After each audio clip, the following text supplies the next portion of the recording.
world, and I think having a fantastic time.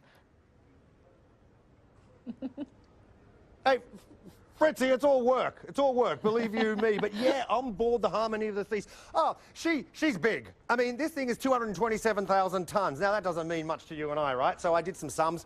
That's more than 15,000 double-decker buses put together. That's how heavy she is. Oh, she's long as well. I know you've got a graphic there in the studio. Bring that up at the moment, because if you stand this ship up like you can see, it's still 100 foot taller than the Eiffel Tower. She's more than 3.5 football pitches long. That's how big she is. She's got, what, 6,500 passengers, more than 2,000 crew. Basically, when this ship sets sail, there's going to be nearly 9,000 people on this ship. It is a big industry, though. It's a global industry, of course, worth some $40 billion. Big growth area, huge growth area in China, the Asia-Pacific, my neck of the woods, Australia. But it doesn't...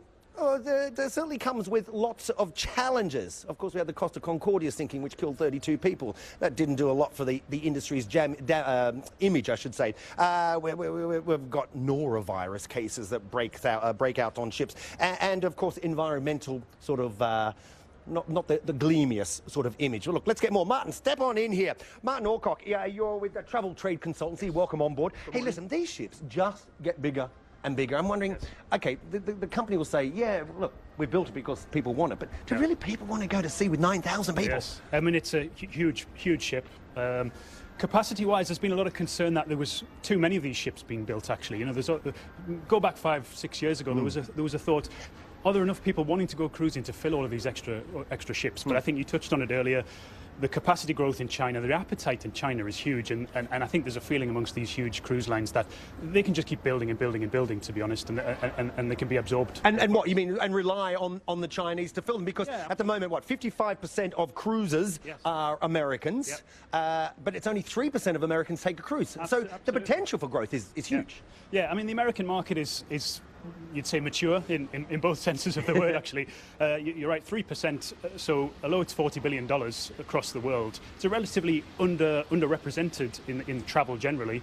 3% in America, something around 1% in Europe generally. Wow. If you look at the Chinese, though, and it's a very immature market, very young there, if the Chinese could get to anywhere near the American level, 3% say, that's about 45 million extra passengers. The industry's only carrying 22 million at the moment, so you can see the opportunity for growth. It's huge, really is huge. If they start travelling, we're going to need a bigger boat, methinks. Let's talk about the image then.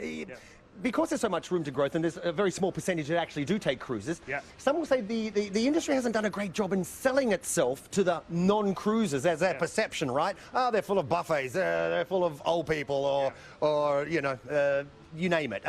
Do they need to do a better job? Yeah, I mean, cruise was always thought of as, you know, it's the newlyweds and the nearly deads thing. I think it's getting away from that that sort of tag, if you like. It is starting to become more mainstream. The big market, if these guys can tap into it, is the family market, actually. What the companies will say is if they can get a family in and get people in much younger, it's almost like an annuity that'll pay and pay and pay, because these people will continue to cruise. They'll become cruisers for their life.